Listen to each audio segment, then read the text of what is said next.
आम्ही निवडणुकीच्या पूर्वी देखील सांगितलं होतं की सगळे निर्णय सोबत बसून होतील. आमचे श्रेष्ठी आहेत, ते आमच्यासोबत बसून सगळे निर्णय घेतील, त्याप्रमाणेच सगळे निर्णय होणार आहेत. त्यामुळे मला असं वाटतं की कोणाच्या मनात जर काही किंतु परंतु असेल तर आज माननीय एकनाथराव शिंदे साहेबांनी तो देखील दूर केलेला आहे. पुढची प्रक्रिया कशी राहील सर?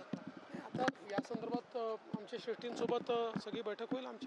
यांच्याशी मागणी आहे की देवेंद्र फडणवीस यांनी मुख्यमंत्री बनावं अशी भाजपच्या कार्यकर्त्यांची मागणी आहे.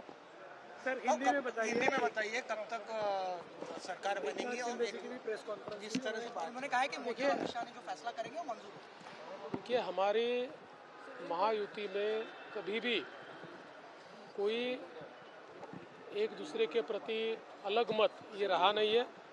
हमने हमेशा साथ में बैठकर निर्णय किए हैं और चुनाव से पहले भी हमने कहा था कि चुनाव के बाद साथ में बैठकर निर्णय करेंगे. कुछ लोगों के मन में जो शंकाएं थी उनको दूर करने का काम सम्माननीय एकनाथ शिंदे जी ने किया है. जल्द ही हम हमारे नेताओं के साथ बैठेंगे और उचित निर्णय करेंगे. कब तक सरकार बन जाएगी? राह देखिए थोड़ी. कोणतेही मतभेद नाहीत. बघा, फडणवीसांचं हे महत्त्वाचं विधान आहे.